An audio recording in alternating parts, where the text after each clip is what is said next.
worker-led just transition. We've got some great speakers. Firstly, we'll have Gabrielle Jeliazkov from Platform and Mel Evans from Greenpeace talking a bit about their brilliant offshore report, which was also done with Friends of the Earth on offshore oil and gas workers, their thoughts about the industry and the energy transition. And we're also joined by Simon Coop, who is the Regional Coordinating Officer for Unite the Union in Yorkshire and the Humber, who will be talking a bit about issues in his region, as well as reflecting a bit on that report. So I will stop there. We'll have plenty of time for questions afterwards. I think hopefully we'll finish a little bit before 7:30, so you can all get on with your evenings. Feel free to write questions in the chat. Sorry, forgot one thing actually.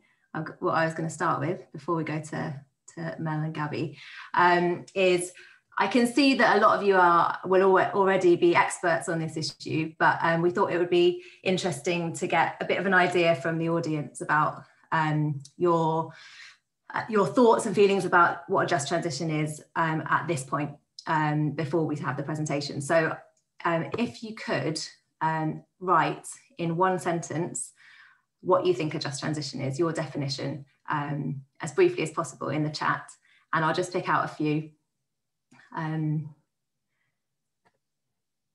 Just be interesting to know, because obviously there are lots of different definitions, some very narrow and some much wider. So it'd be great to have a couple of ideas in the chat, and I'll read a couple out, and then feel free to also add as people are talking, and we can also add that to the discussion. So yeah, we've got some arriving. Ensuring equity across all, so that's quite a wide definition there. Retraining for defunct jobs, so yeah, particularly focusing on workers there. As we shift to low carbon economy, we ensure that workers from fossil fuels are not left behind. Yeah, I'd say that's a pretty classic one. And a fair move towards equality and care for the environment. Yeah, so specifically looking at the future, the different kind of economy. Matthew, who is an expert as the chair of the Just Transition Partnership in Scotland, meeting targets to decarbonise while protecting workers' livelihoods and making our economy more equal. Brilliant. Okay, so some really good definitions there. You obviously all already know what you're talking about, but hopefully we'll all still have a bit more to learn from our brilliant speakers. So without further ado, I will pass on to Mel and Gabby, who I think are going to share screens. Thanks, Becca, and hi everyone. Thanks everyone for coming to this event tonight. I don't know if Gabby, we should just quickly say hi before we begin the presentation. So I'm Mel Evans, I'm from Greenpeace. Yeah, and I'm Gabby, and I'm from Platform. And we worked on the Offshore Report alongside Friends of the Earth Scotland and Ryan Morrison from the team there.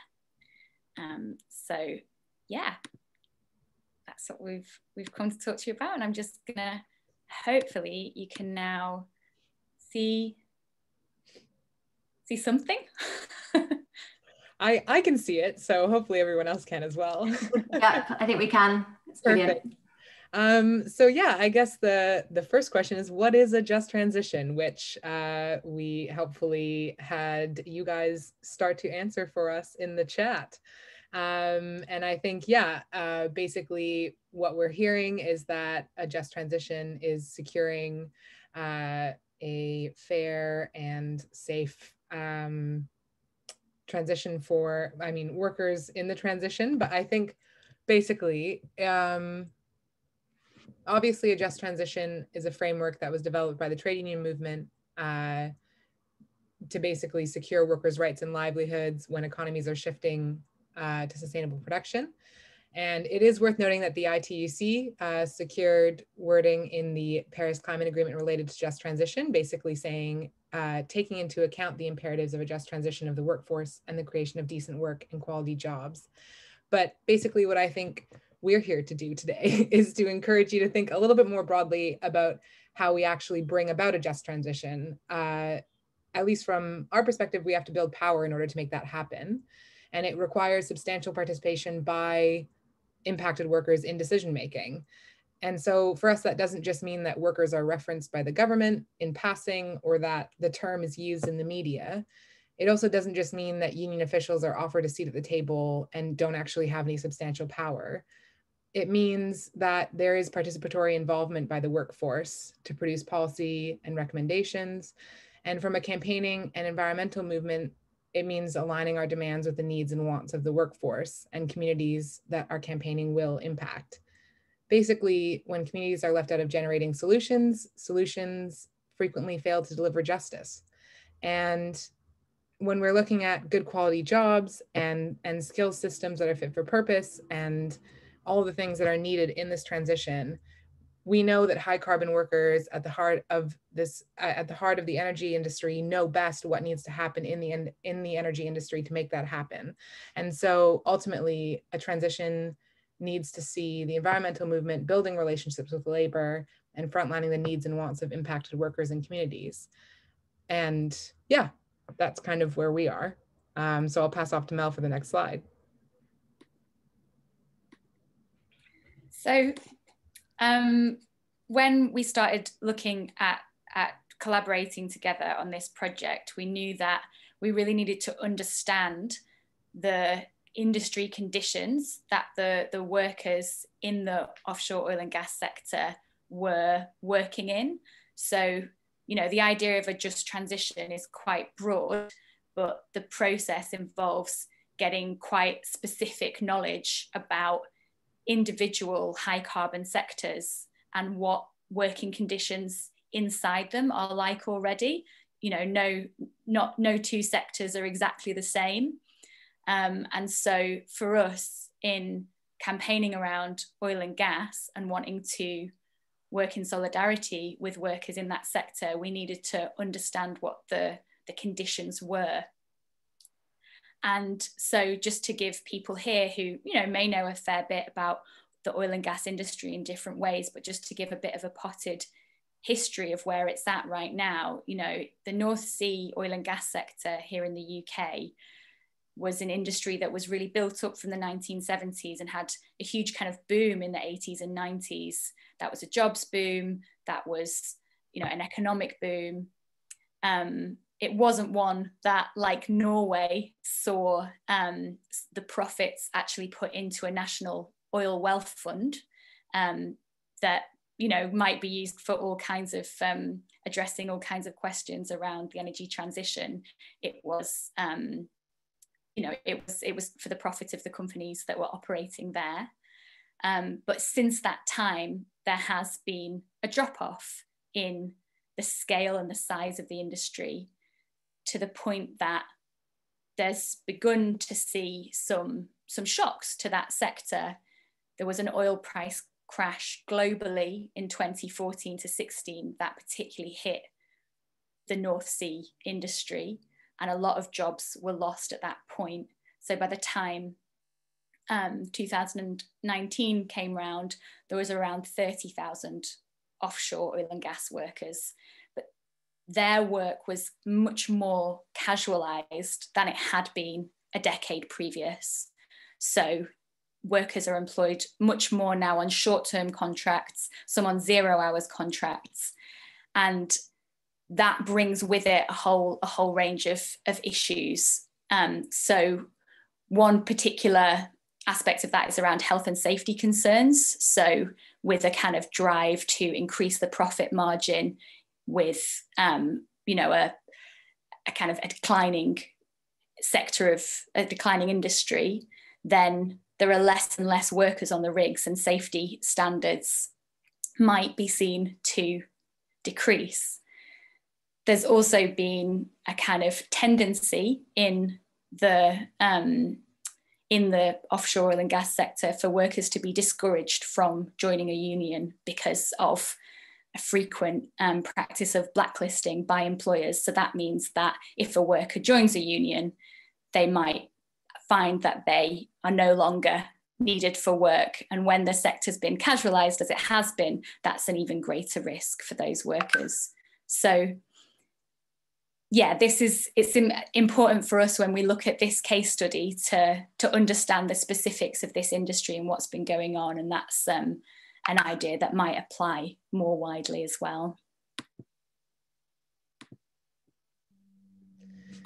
Yeah, and so basically the three organizations got together, and we all have campaigns running around oil and gas production in the UK. And we basically, to kind of touch back on what I was saying before, we came to the understanding that as environmental organizations, obviously we are building demands and campaigning around things that will have significant impact on communities and workers, specifically in the oil and gas industry. We're looking at Northeast Scotland and people employed in the North Sea. And so we decided that we wanted to kind of put into practice what a just transition could look like. And maybe workers understood what a just transition would look like for them. And maybe we could work with them to make that something realizable. And basically, when COVID and the oil price crash hit, we kind of viewed it as an opportunity to reach out to workers across the industry, because there'd obviously been significant layoffs, significant redundancies or furloughing, and we sort of viewed it as a moment where there was clear dissatisfaction, or so we assumed, in the workforce. And it might be a moment where people were willing to talk about what was happening in the industry because they were experiencing another downturn. And so we went ahead to survey almost 1,400 offshore workers, 1,383 to be exact, which is roughly 5% of the workforce. That's obviously going off of the 2019 statistics of the workforce. We believe it might actually be a higher percentage after you take into account the layoffs and furloughing that happened over the past year.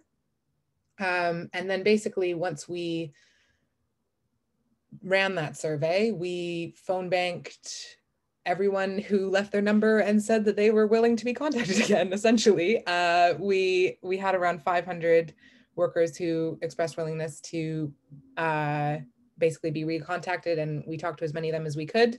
While we were writing the report, we included 7 case studies of workers that went into detail about their lives and their opinions, but we really wanted to get a broader and sort of more in-depth look at what people were experiencing in the industry.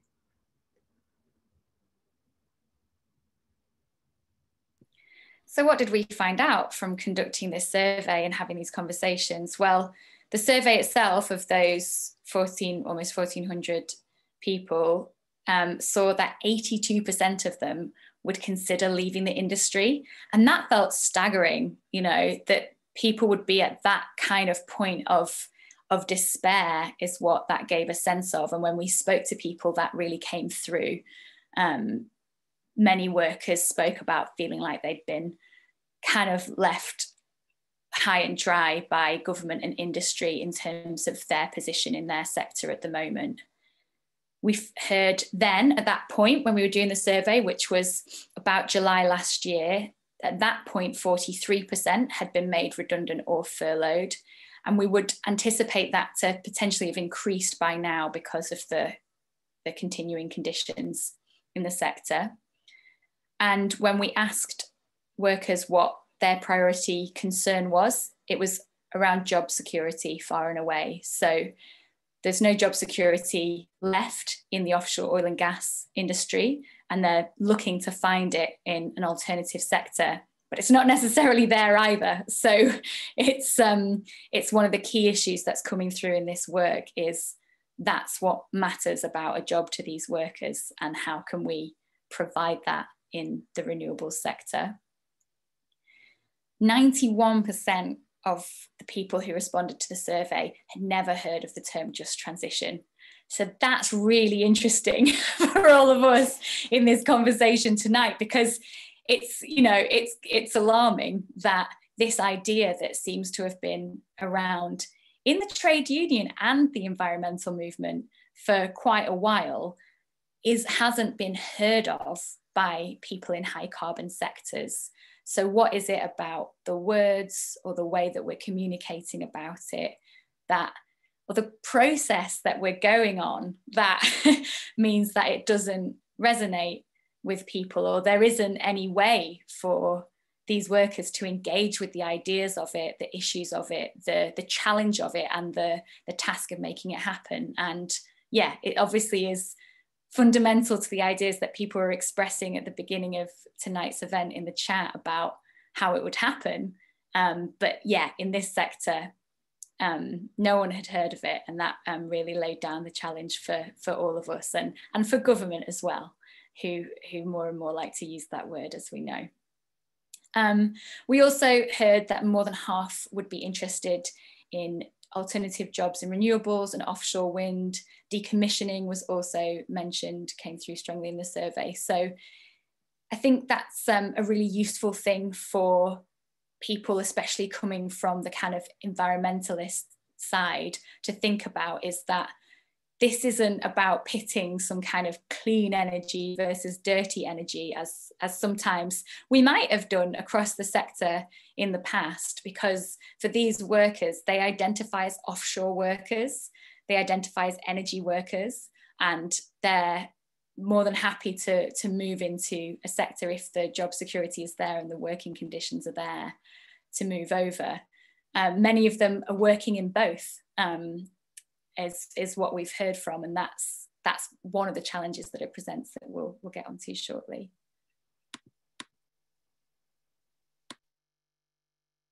Yeah, and I guess learnings, I think,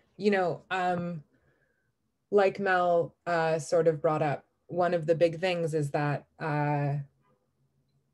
workers largely, it really helped us kind of get rid of the narrative that we were worried had existed, as if people identified as like with oil and gas as something that they felt strongly as like was a part of their lives in some way. And I think that it's really important as environmental campaigners to stop and think for a moment about whether that is true, because people, they ultimately work the jobs that they're qualified for, that are paid well, that are in their region, and that provide security for their families, and sort of dealing with the narrative that sometimes environmental groups can take by like not engaging with energy workforces because they're sort of afraid of what they might find, was very like, I think the survey has been quite helpful in sort of debunking those kind of fears that energy workers are ultimately just a group of workers like any other group of workers who have the same concerns as everyone else around housing and job security and being able to feed their families and educate their kids and all of those things. And all of those things should be addressed in a just transition. And so there's no reason why a just transition wouldn't be something that they would want to fight for as well if those things are being addressed.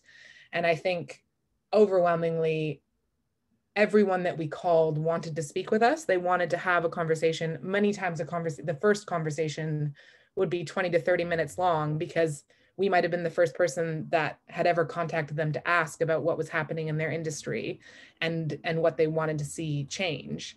And I think that just gave us a lot of hope around the conversations being open and very interesting. And I think on top of that, it really solidified, for us at least, what we already thought, which was that the best people qualified to talk about what needs to happen in the energy industry, and the best people qualified to talk about the actual granular modeling around skills and technology changes and workforce training and where the support needs to go, are the workers themselves, who have been experiencing the industry for as long as they have. They know what needs to happen, essentially. And like Mel said, so many of them are already working between the two industries in terms of offshore wind and offshore oil.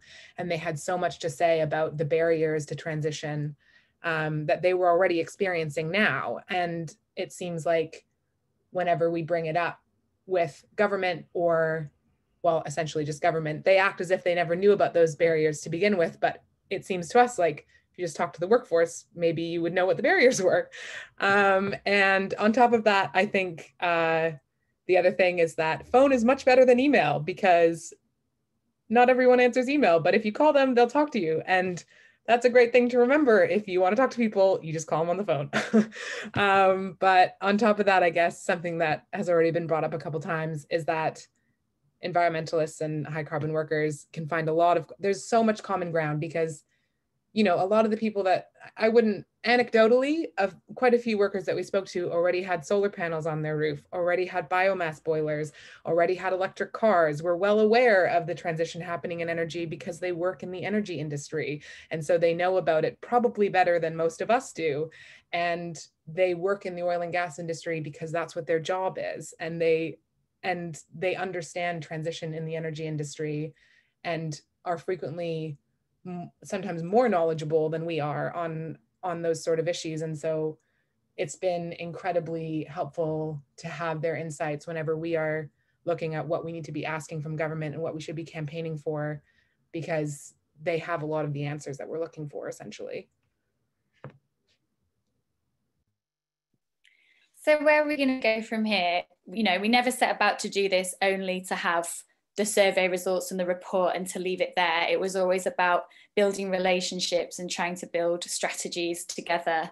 And where we've gone following the report is to firstly set up a number of political meetings with, you know, a range of politicians, people working in politics in different parts of just transition, climate change, different parties and so on.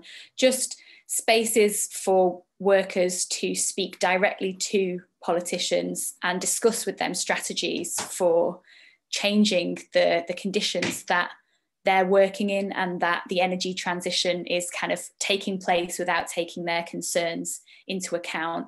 And they've been really useful to start to establish some pathways towards change. We, you know, that's been a process which has been with a smaller group of workers, and in parallel, Platform has been leading on setting up a much more kind of wide-ranging process to involve as many workers from that original pool of survey respondents who want to be involved, who will have the opportunity to attend workshops online in March and April, together supported by Friends of the Earth Scotland and Greenpeace as well, to kind of explore the key demands that together as a group those workers might want to make. So it's been this kind of two-way process of working out, well, we have all these campaigning resources and relationships with politicians, strategies around the media, and the workers know the industry, the sector, what's going on, what would make a fair and just and smooth transition. So how can we bring those things together? So developing, you know, their dialogue between each other and understanding what their key demands are, and then opening space for us to support them in lobbying for those demands, for us to translate those demands into the spaces that we're working anyway as campaigners and lobbyists, and providing high profile campaigning platforms for them to make those demands is kind of the stage of the campaign that we're at the moment. Is there anything you want to add to that, Gabby? No, I don't think so. That was great. I'm not sure, Becca, what you want to do, but I saw there was a few like very specific questions about the survey in the chat that I saw pop up, and maybe we can answer those later on. But I think in terms of the presentation, yeah, I don't have anything else to add. I'll stop the share. Great, thank you very much. That was brilliant. And yeah, there are a few questions popping up already. If you want to please keep adding them there, and we'll get to as many as we can, I think after the next speaker. I guess just in between, I thought I would use the chair's prerogative just to ask a couple, if that's all right. And you know, I want to urge everyone who's interested to have a look at the report, because it's really great, and it's really quite different to, you know, most of the reports that you'll read from environmental organisations. And when I read it, I was just struck by how you really were, you know, walking the walk in terms of engaging workers, and obviously the follow-up process is even more important in that, and that's also something that we're trying to do at NEF in our work on just transition. I guess I wanted to ask, because it's something that I think will be at the forefront of at least in a lot of people's minds who work on the climate side, is, you how much skepticism did you experience, from the people you spoke to? Like, obviously you managed to reach a lot of people, and you had these conversations. Was there any kind of initial reluctance to speak to you? Worry that you were coming at it from a kind of, I suppose, after my job angle, that kind of tension between that, that has historically existed between the environmental and either the union movement or workers kind of more generally. Could you talk a little bit about that? Yeah, I mean, one thing I would say is that the thing that came through strongest at first was the reluctance was more around, but government aren't going to do anything. That was like a pretty widespread feeling, is like, what is there that we can do about this situation? So I think that was the strongest thing. And this sense that, they'd been left high and dry, but the companies and the government weren't going to change.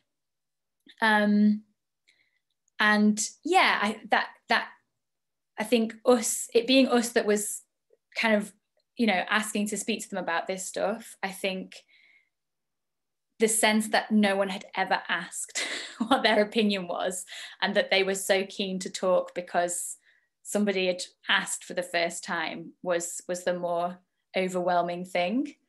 But yeah, I don't know if, obviously we were working as a coalition and each of our brands carry different baggage. So I don't know if we want to say anything about that, Gabby, and how we tried to negotiate that. Yeah, I mean, I think obviously, yeah, like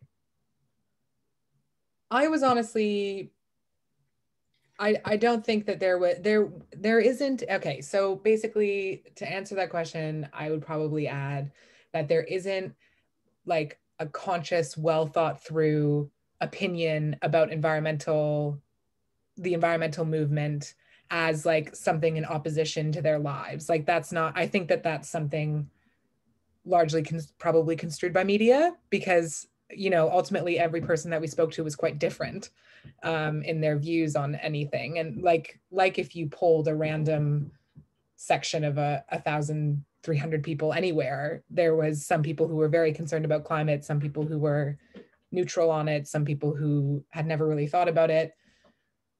Like I don't think that there was a sort of opinion within the workforce. And I think obviously Greenpeace is more well-known than Platform. So me saying I'm coming from Platform is probably like a simpler way to express it. But even people who had negative perceptions of Greenpeace because of direct action on rigs or something like that weren't unwilling to speak to us once we said that Greenpeace was involved. They were just like, oh, when I speak to politicians, I want to make sure they know I'm not with Greenpeace, which is fine, because that's what solidarity is. The point is that Greenpeace and oil and gas workers should exist in the same space, asking for the same things, and they don't have to agree on everything else. And that's sort of the line that we took. And I think that because we were clear about that, we haven't run into any issues yet. And yeah, I think that that's probably, yeah. Great, thank you. Yeah, I mean, that's I think what the NEF research that we've done so far has found is that, it's really the complete lack of trust in government that, given the mishandling of past transitions, the idea that this time will be different feels very hard to believe if you have any kind of memory of what's happened since the 70s, 80s. I think also maybe one thing that's really worth mentioning is that I think we didn't come at it the way that some environmental lines come at it, in the way that it's like, oh, renewables is the answer. We came at it fully aware that the renewables industry has just as many issues in it for people working in it as oil and gas does. And so you can't talk about renewables as some silver bullet that's going to make their lives different, because they know it's not. They work in both industries. They've seen what the renewables industry looks like. And so as long as you're not trying to tell people that the transition is going to make their lives better when there's been no indication that it's going to, then I think they're quite open to speaking to you about it, as long as you're I don't know, just willing to talk about the problems with them and not treating it as if oil and gas is bad and everything else is good. Yeah, I think that's the bit that often gets lost in definitions of a just transition, is that process bit rather than the outcome, right? That actually it's a process of involving the people directly affected in the decisions that will continue to affect them, and we don't know what the outcome will be when we start the process. Thank you very much. That was brilliant, and lots of questions coming in. So please do have a look at those, Mel and Gabby, and if there are any particular ones you want to address in the chat, that's also fine. Go ahead. But I will now hand over to Simon Coop, who I introduced at the beginning, but just for those who have joined since then, is the Regional Coordinating Officer for Unite the Union in Yorkshire and the Humber, and he's going to tell us a bit about the issues facing members in that region at the moment. Thank you. Yeah, thanks, Rebekah, and thank you everybody for inviting me to speak tonight. I mean, I read the sentence as well, and I didn't put it in the chat room, and my sentence is, just transition is a fantastic opportunity for good, sustainable jobs. The situation is, though, is there's clear anxieties about just transition, and what does just transition mean? And I think when I look at the report, it doesn't surprise me that 91% of people who you've contacted do not know what the words just transition is. The Humber area is an high carbon emitting area with numerous anxieties of pasts in regards to Scunthorpe Steelworks, who are fighting tirelessly to protect jobs from a day-to-day basis. But also the Humber area has fantastic fledgling opportunities towards a just transition, such as Unite as collective agreements for offshore wind workers working on contracts in North Sea, and them group of workers collective bargaining together to put their standards forward and work with companies in order to make sure that that's clear. And what just transition needs to be is it needs to be worker-led, to get those anxieties from the workers on the shop floor, as I see it, and then look at the ways where we can adapt them anxieties to alleviate them anxieties and to make it a fantastic opportunity with current workforces to adapt and train and transition into other industries, but also then prepare our future workers into society so that they have good, sustainable trade union collective bargaining jobs moving forward into the future. What we also do have is that when we talk about trade unions and that people are scared to join trade unions in offshore because of potential blacklisting. Well, there's no potential blacklisting. Blacklisting happens. Blacklisting happens in construction industry, and it happens in all industries in where that's the case. I think, though, what we do need towards that just transition is a proper workers' charter in order to make it clear on what the principles are of the workers and what a charter is for the workers, working in line with government, local politicians and other organisations to say, we want just transition to happen, but here are a set of principles that we need to have in order to make sure that this just transition is as smooth as practically possible. We also have major anxieties because when we look at transition, we look at the 80s and the 90s and the 70s. I mean, I was born in 1980 and I was born in a mining area, and the last just transition in a mining area was to shut all pits and mines and that there's no future industries for them jobs to move into. So the opportunity for people working in high carbon areas to train into good just transition jobs is a fantastic opportunity. The word that is used a lot these days by politicians are roadmaps. But what people also need to know is what a good green job is, what it looks like, and what skills are needed to make that job a success. So therefore, there may be some already transferable skills in high carbon emitting areas to move in to other great green industrial sectors. The word industry doesn't have to be a dirty word as in carbon emitting. And that the opportunity is now there.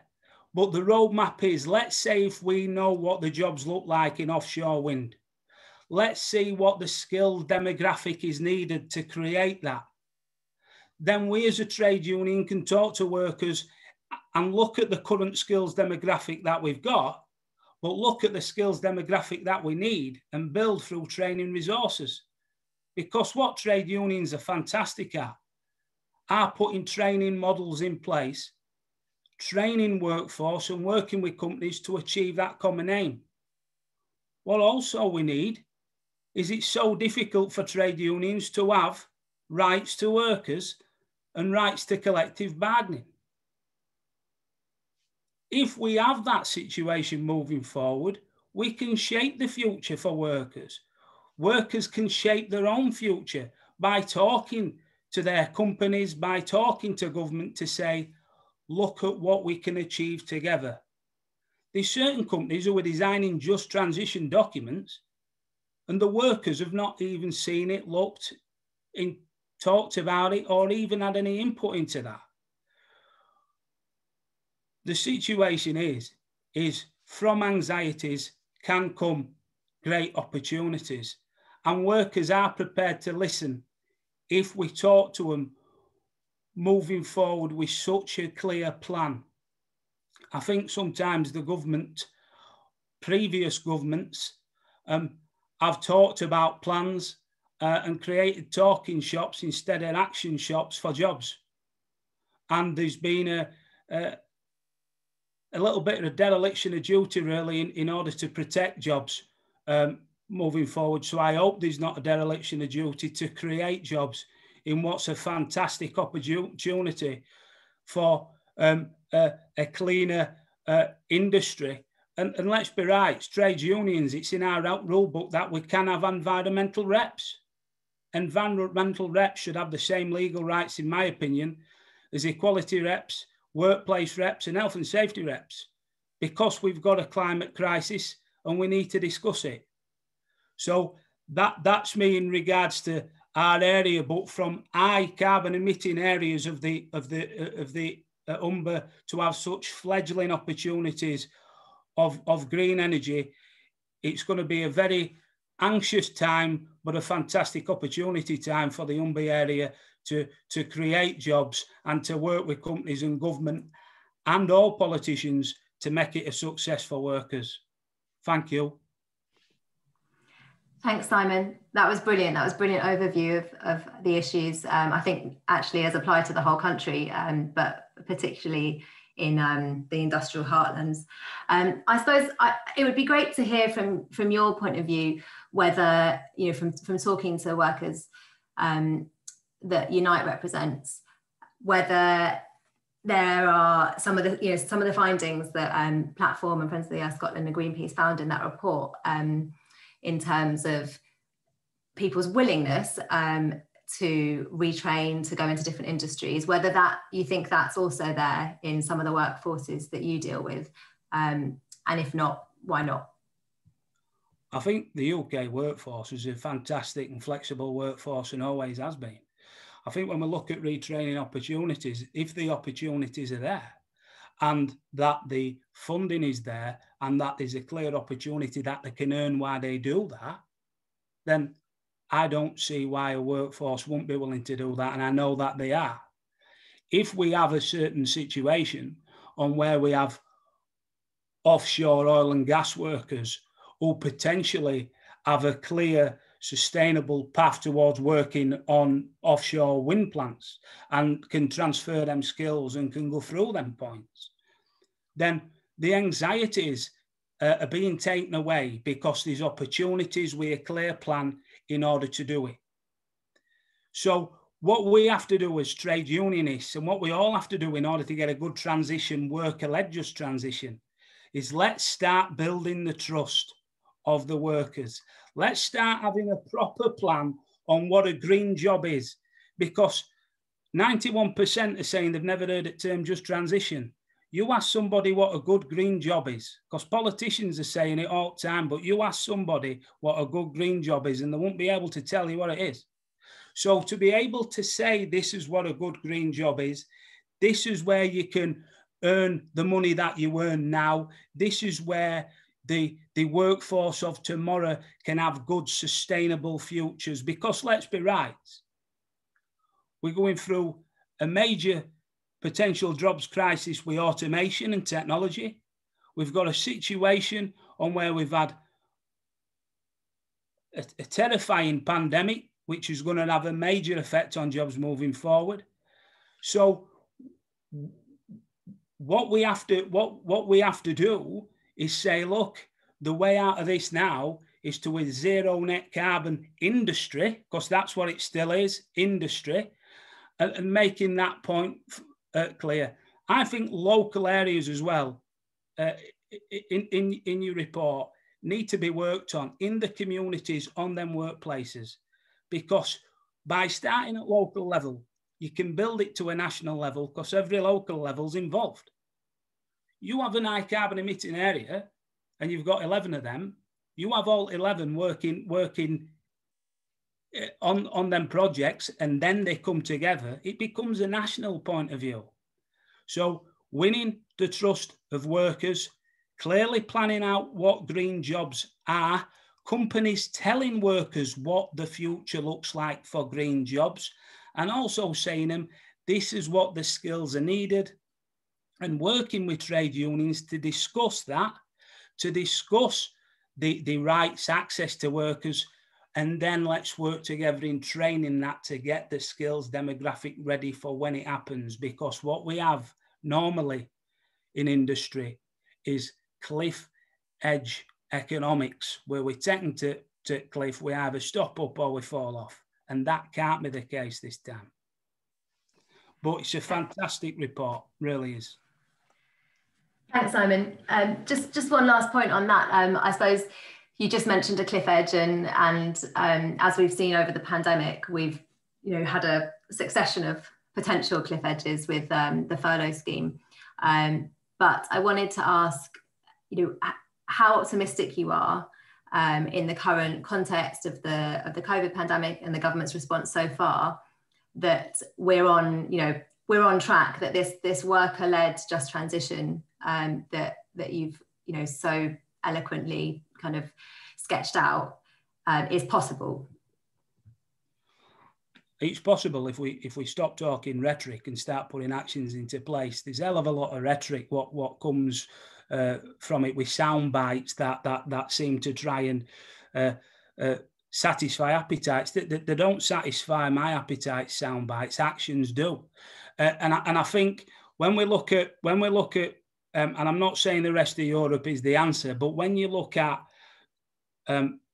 governments in other countries who back up their industries, first of all, they're normally publicly owned, and I'm not going on a political rant, but they generally are. There's also then a clear point that key infrastructure projects are then protected by the government, and the government invest money into creating an industry which then secures the future of the jobs within that country. And when we look at how much money is invested in other countries to how much money is going to be invested in this country, there's alarming situations and bells ringing already. And I think the point from a furlough scheme is, I think there needs to be some kind of job security scheme in some shape, to be some kind of permanent feature in our point of view, that if we have crises, whatever that crisis may be, that the state come in to secure the economy and secure jobs to some extent. And I know that's the case in countries such as Germany, in countries such as Spain, where they have a state situation when there is a potential jobs crisis. Thanks. That's a brilliant answer. I will just ask one last question before I go to the floor, if that's all right. And actually, this one is for Mel and Gabby. Just based on what Simon's saying about that rhetoric, we're getting a lot of rhetoric from government, lots of people banding around the term just transition and the terms green jobs. I know you've only just quite recently started the engagement with policymakers and politicians, but how receptive have those people been so far of this process, this kind of worker-led process?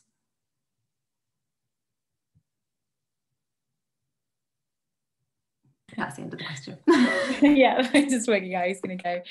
Yeah, I think it's been good that we've had a really positive response in terms of people, being willing to meet. There's we've emphasised at every point, politicians and policymakers should be speaking to workers and their trade unions.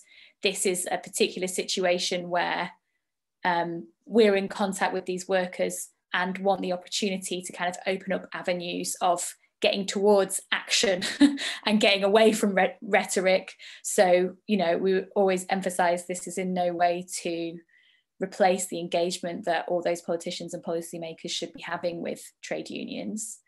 But yes, certainly, I'm not. The meetings were confidential, so I'm not going to sort of list off who we met with, but it was certainly good to see a spread across the board of politicians and policymakers of different stripes all wanting to engage and hear directly, and a very real sense that there were lots of issues and experiences for the workers that they had not understood beforehand, and that getting down to this thing of like, exactly as Simon said so powerfully, what are the practical steps, what are the changes that need to be made to actually change the conditions here. So that's not to say that those meetings are all it's going to take at all. It's going to need to be a lot more clamoring, but yeah, the willingness to meet was there, and that was valuable. Yeah, I think maybe just to add to that, one thing I was thinking about when Simon was speaking was we actually had a meeting with a government body today, and a few of the workers, one of them was talking he was basically talking about how it's all well and good that everyone's talking about training and training funding, but he basically was throwing it back at the people we were meeting with, asking, well, if we've paid for training, then where are the opportunities that come after it? And you're expecting me to spend $5,000 to get my credentials in offshore wind, and then there aren't offshore wind jobs to move into. So not only are the costs borne by the individual to train, but then there isn't a job guarantee on the other side of it. And so it's like a huge ask for people. But I think, just to add to what Mel said and what Simon said as well, I think when you're looking at all of this, it's just about building power from the grassroots and the local level, like Simon has said, and within trade unions, and building the power for workers to demand the things that they need from politicians, because asking nicely clearly hasn't worked, and the government has failed us many times. So the political meetings that we've had with workers are just the first step in sort of hopefully building some sort of coalition or solidarity or whatever it might wind up looking like with trade unions and environmentalists and everyone, to basically be pushing from the bottom, from the grassroots, asking for more from government, because really, what's happened so far hasn't worked, and we're probably going to have to get a little bit more aggressive about it if we actually want to see policy changes and an industrial strategy that includes trade unions in its building in the first place, and it's not just a conversation between employers and industry. Industry and government, but also that an industrial strategy that benefits communities and workers. Great, thank you for that response. I will now go to the chat and just start with a few questions. There's one specifically on the report methodology. I'm wondering if either Mel or Gabby can take that. It says, I'm wondering how representative the people who took part were. Did you contact all 30,000 or just get a 5% volunteers, or did a large proportion of the people you contacted agree to take part? Yeah, I can answer that. Basically, we advertised over Facebook and both within Facebook groups that already existed of oil and gas workers, and then broadly using job titles and regions and like all the other ways that you would target advertisement on Facebook. And we had quite a good conversion rate. It was actually really, we were honestly very blown away by the amount of responses that we got so quickly. But yeah, we really we advertised over Facebook using the, I guess, targeting that when we were working with an sort of advertisement agency or whatever developed to target oil and gas workers offshore. And I think it is fair to say that that's representative, partly because of the size of the group. You know, like we sort of mentioned at different points, the workforce was at about 30,000 in late 2019, but this 1,383 could actually be out of more like 20,000. It's just hard to say at this point exactly what you would call the size of the whole workforce. Yeah. And the fact that people saw a survey, you know, and then filled it out, I don't think in any way sort of makes them somehow a select group. I think it does make them a representative group. Yeah, and the last thing I would maybe add is probably that we focused quite heavily on COVID when we were like contacting people. We didn't bill it as a sort of environmental survey, if that's helpful at all. So I don't think that people were self-selecting based on interest in environmental issues, because it really wasn't foregrounded in the way that the survey was presented. It was presented as a question about industry conditions and your jobs, essentially. It didn't have much to do with environmental issues. Thanks, both.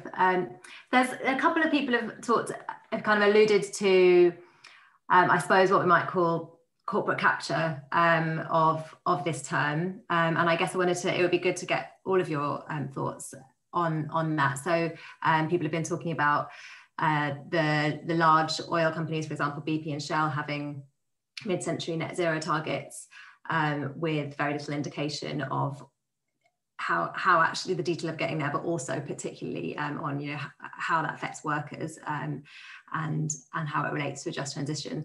There are also a number of big organisations, big companies who, as Simon said, who are using this term more and more, and who are kind of tacking it onto their corporate social responsibility commitments.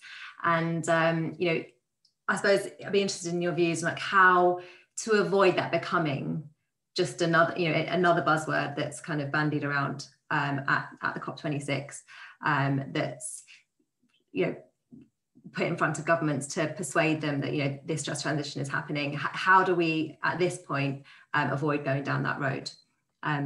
Simon, would you like to take that first? Yeah, I think a lot of companies are obviously moving forward to just transition in order to keep the business operable in a net zero carbon world. In order to build trust with companies, though, and in order to build trust with government, these 7 shovel-ready projects that can be done in order to move forward to a green technology as we sit now. We can start looking at our shipping and start changing the fossil fuels of shipping into more different energies of shipping in regards to that. We also can move forward in regards to battery and hydrogen power, and how do we have the infrastructure in place to create that and start moving forward with them projects. There's also companies and workers in this country wanting to build green, non-carbon emitting buses.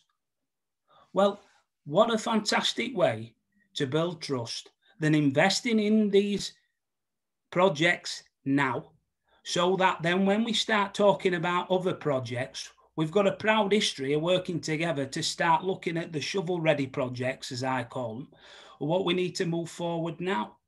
From our trade union point of view for UNI, we've worked nicely with TUC, and TUC and all unions that are coming together with TUC. So the trade union movement, on how anxious it would be about this, have really took a leap of faith in just transition and are fully behind it to support a green revolution for workers. Because from all this anxiety of jobs at the minute, this now makes the green revolution a more fantastic opportunity. I just wish the government now would look at, and future governments, shovel-ready projects we've got for a greener economy, and let's start doing it now. Thanks, Simon. Mel or Gabby, do you want to come in on the promises of, I don't know, maybe particularly of the oil and gas companies, or more broadly the risk of corporate capture?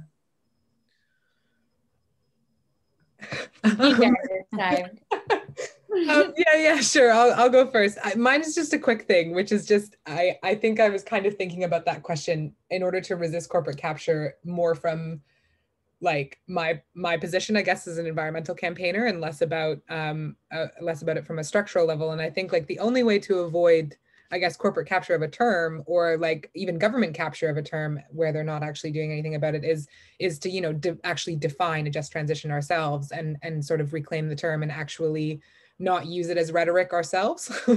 And, you know, that means a lot of the things that Simon has said, where it actually involves building, you know, transition pathways and clear demands and clear actual, like, outlining what it needs to look like, but actually doing that in collaboration with workers and communities that will be impacted, and being willing to basically change demands based on what people are saying need to happen, and push for things that people say are priorities. And sort of, yeah, I don't know, basically if everyone is using the term without actually defining it, then it's very easy for it to be captured. Whereas if the environmental movement and the trade union movement are actually working in solidarity and building a definition of a just transition that has meaning behind it, then it's much more difficult for government to use the term and seem like they're doing something.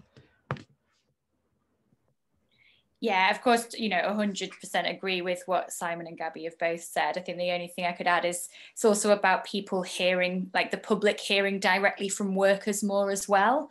And so trying to connect workers to opportunities to speak publicly is a way to ensure that, you know, the language around what just transition is and the way of describing it comes directly from the people involved with both, you know, who have the experience of what's gone on so far in some of these high carbon sectors and what shouldn't be repeated in the renewable or green energy sectors. So yeah, that's one way. I think another practical way is about exposing how the government is failing, and that comes back to this thing of being really specific about what's going wrong and trying to get public attention onto that, because the things around training costs are really scandalous.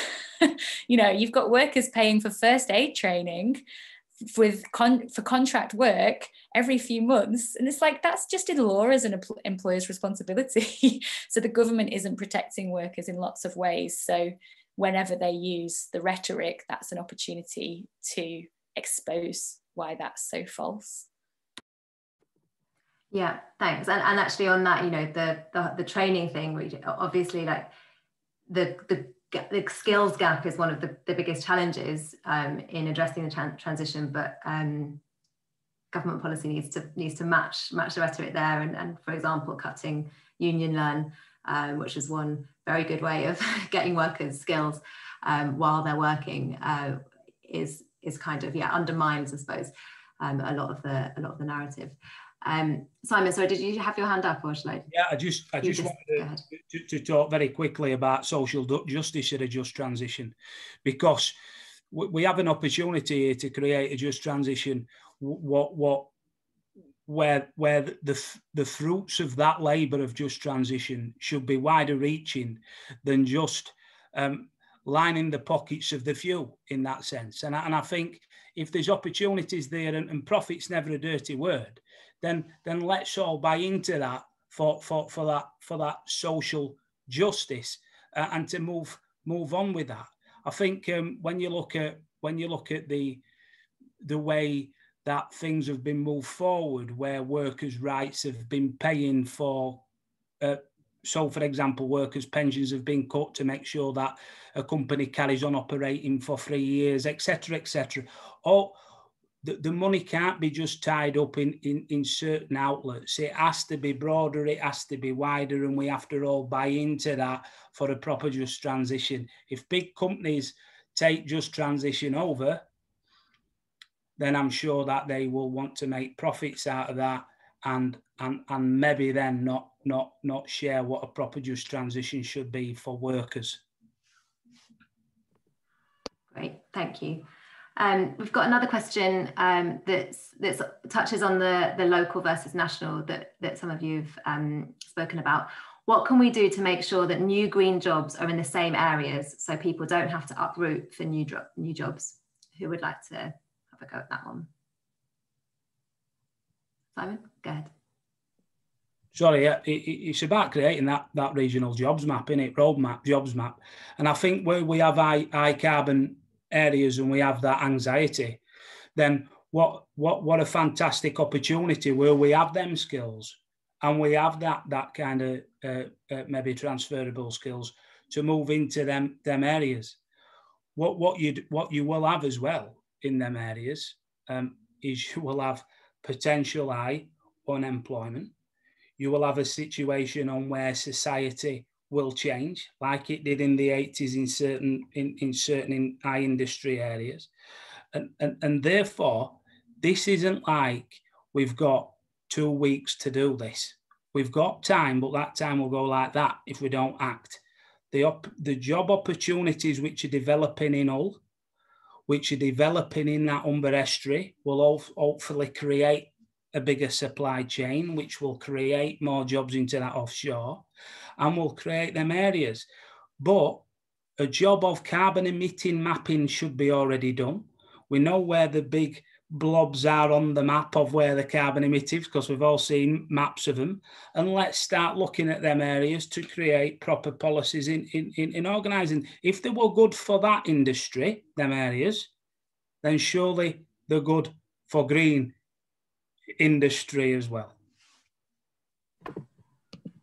Thanks, Simon. Yeah, I think that question probably kind of alludes to how not to do a just transition in Scotland, where BiFab, for example, has recently been mothballed despite having the capacity to provide wind turbines to an offshore wind farm just across the water. Gabby, do you want to come in? I thought of one like small example that I just wanted to share, which was like one worker told us the other day about how he'd just applied for a job to make wind turbines in Asia that were going to be brought back to the UK and used in the North Sea. And I think, like, speaking to the question of how to create green jobs in the same area, I mean, it's locals, on top of everything that Simon said, it's local supply content regulation, and it's like actually ensuring that contracts are used in the, like, are built in the UK. Like, it just comes down to regulation, and it comes down to requiring companies to build in the UK, because any worker that you speak to is absolutely, like, completely confused as to why basically all of the fabrication yards that we have here are being used as like storage yards, essentially, when we could easily be fabricating things here in the same areas that have seen high carbon industries in the past. Yeah, that's a really good point. And I suppose I think it's relevant here to just, mention that, what happens when you don't do that, when you don't have a localized plan for good green jobs. Projects that look to the past, pop up, like we've seen in Cumbria with the coal mine. And it's very hard to argue to an area that badly needs jobs that, this is not a good project, because of course, environmentally it's disastrous, but it's providing potentially secure, well-paid jobs that are badly needed. And if there is not that alternative, it's understandable that people will continue to, take what's being offered. So I think it's that point on a local industrial strategy that's got the resources that it needs to actually create jobs and train people for them is really crucial. We had another question on the role of banking. I think I've lost it now. What's the scope for cooperative developments backed by green bank investment? So having workers as stakeholders. Does anyone have a view on that?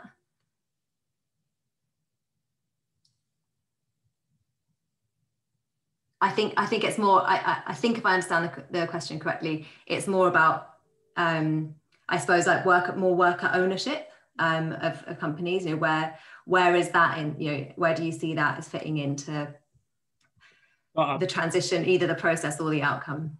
I think in regards to an investment bank that invests in infrastructure projects, that is a non-profit organisation in order to achieve that point, which then invests in workers to create that point, is a fantastic model and situation.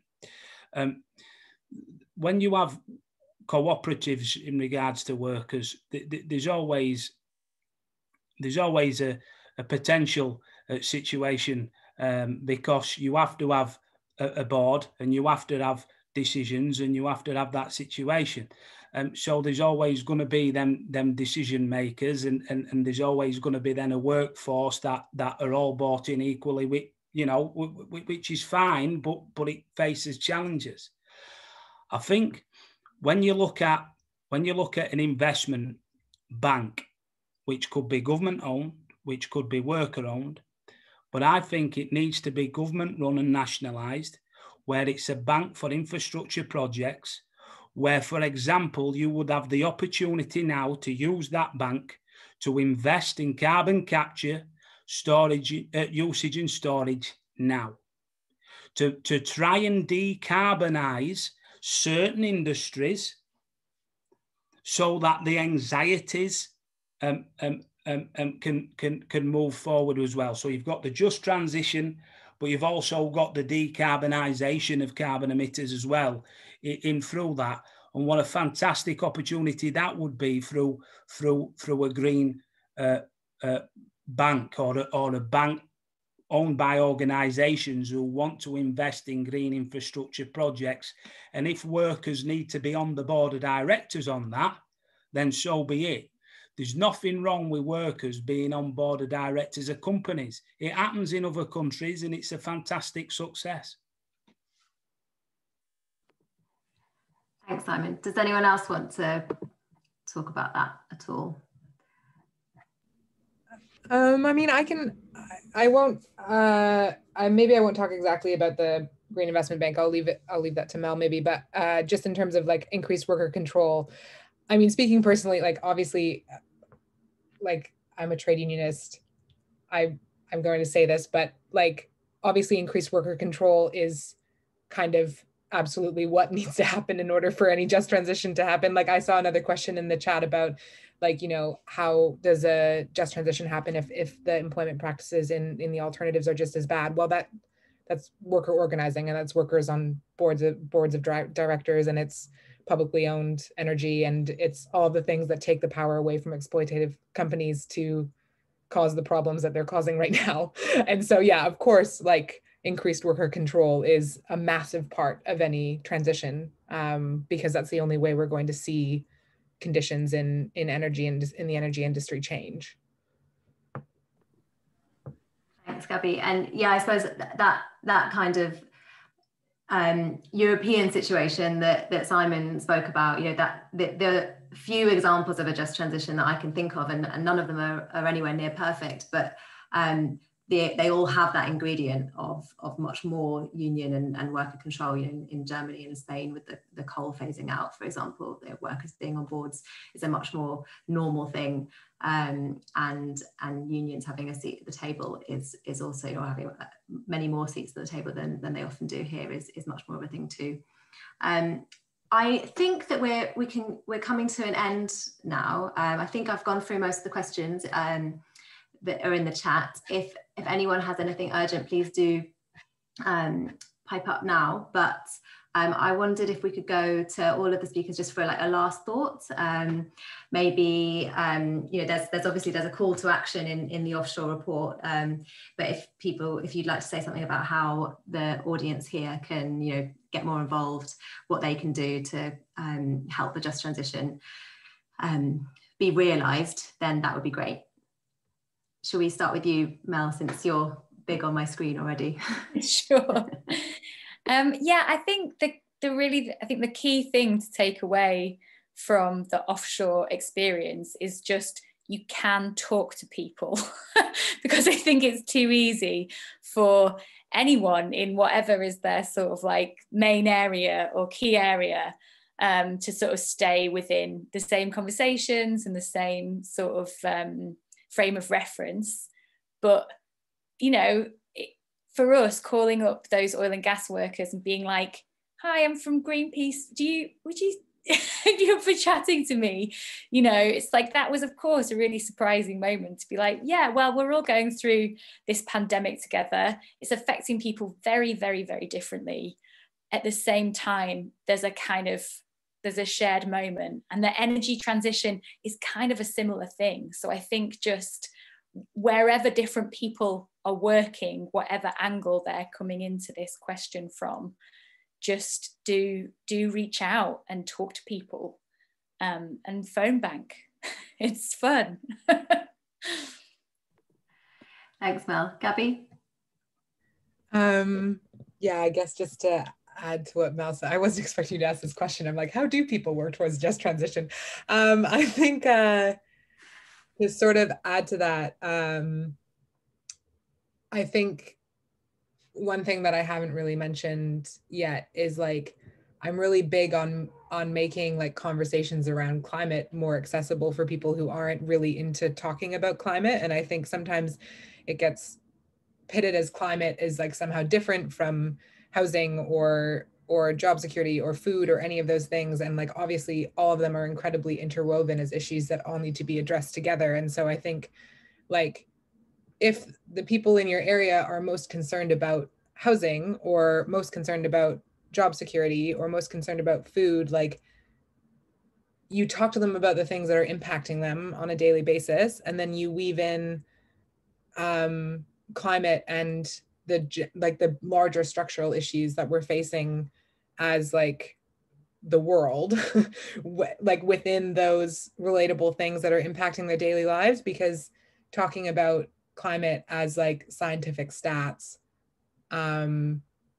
just doesn't work in terms of making people feel like they want to fight for something. And I think just I don't know, talking to people about what they want to fight for is how you build like a broad and powerful coalition. Great, thanks, Gabby. And Simon, have you got a last word? Well, I always have a last word. No, I think I think being part of the being part of the jigsaw really is what workers just want to do. They want to be able to talk through the issues. They want to be listened to. Sometimes workers sometimes know that they're not going to be told the right things all the time, but they want to be told them so that they can prepare for them and clarify them. I think when surveying workers, it's about trying to get engagement in first instance by not jumping straight in with language that, no disrespect, but language that'll just put them off because they'll just think it's another survey about this. It's about trying to say, what are your issues? What are your issues in a carbonised area? What are them issues? And then try and get them and change them into positives. Because if we just talk to workers in a way that they already know what a just transition is, even though 91% in oil and gas didn't hear, and we move straight onto that, then they'll just think, I'm not engaging with this. And to say, look, what we want to do is, as trade unionists, working with environmentalists, we want to create jobs in this just transition era. because the climate emergency's put us here. And I think they all understand that.